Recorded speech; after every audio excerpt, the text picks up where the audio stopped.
Those of us who have been Seabrookers for a good number of years have seen many amazing changes take place on our island. But there are some things that thankfully have not changed. These include the special kind of community we have and the way we govern ourselves and manage our beautiful corner of the world. We don't have a development company looking at bottom line results and engineering our quality of life to ensure that profits meet the approval of investors. Instead, we depend on volunteers who devote their experience, skills, and knowledge to the task of governing and protecting the quality of life that we all treasure. This is the time of year that your nominating committee solicits candidates for the board of directors of our Property Owners Association, as well as next year's nominating committee. The nominating committee has prepared this short video to introduce you to the process. The committee also has prepared a comprehensive informational packet for anyone interested in becoming a candidate. I'll talk more about that later, but first, here are past board presidents Janet Gorski and Chuck Fox talking about becoming a candidate and what it means to serve on the board and what is expected of those who do. My committee experience with SAPOA was primarily as a member of the legal committee. My recollection is I served on that committee for 3 or 4 years. In addition, prior to coming onto this SAPOA board, I served on the town's planning commission, and that really helped me understand a lot about the interaction between the town and SAPOA. I started my committee interest actually with the Seabrook Island Club, and I got involved very early on in operations and maintenance. And as I progressed through that, I got more involved in support activities. And so I did some service, limited service on the Safety and Security Committee, and a good deal of interest in working with the Long Range Planning or Strategic Policy Committee. But my real primary emphasis and interests were in the General Operations and Maintenance Committee that dealt with essentially the real property issues associated with SAPOA.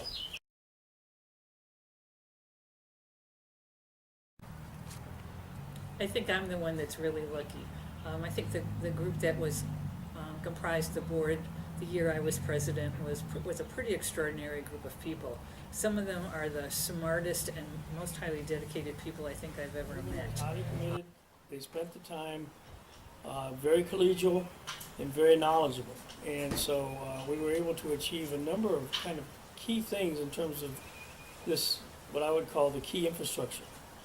Fortunately for me, I had served on the Horizon Plan as part of the building committee, so I brought some of that as a legacy into where we were going in the future for SAPOA. So I had some vision, I think, as to where we needed to progress, specifically in terms of projects like the gatehouse and storm water drainage, and increased emphasis working with the town on disaster management and beach management and renourishment.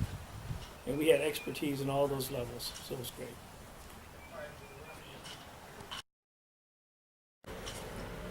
I think the key qualities necessary for the board members are a sense, first of all, a sense of respect for each other. Board members disagree very frequently and very regularly about lots of things. But as long as they treat each other with respect, listen to each other's comments, digest them, and come to some kind of reasoned decision, it all works out pretty well. Additionally, it's a sense of collegiality, that we're all in this together, and collectively we're trying to do what's best for the entire island community.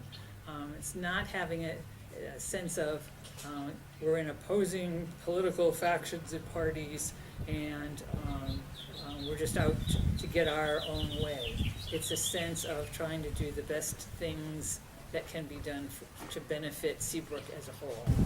Always tried to focus on one seminal issue, which is that Seabrook Island is a community of shared values and interests, and it's our job and our task to make sure that we always work in unison to promote that. And that means making sure that we have a wonderful relationship with both the town and the club, because the only way we can make this a real viable community is for all three major stakeholders to be pulling the same direction. I hope what you just saw has motivated you to discover more about the nominating process. If so, there are some materials available online that will help. These have been assembled in an informational packet that you can download and review. This packet includes an important calendar of dates and deadlines for different steps in the application process. A series of frequently asked questions is included to help you gain a good understanding of what's involved. You'll also find forms and instructions on how to apply, as well as a copy of the Seabrook bylaws. The most recent strategic plan will give you an idea of important initiatives and challenges that the upcoming board will likely consider. The Seabrook Island values and vision statements also merit your attention. You can examine and download this information packet at www.sepoa.org/nominating. After reviewing this, if you have any questions, you can send them to nomcommittee@gmail.com, nomcommittee@gmail.com. Thank you for your interest in becoming a candidate, and thanks for watching.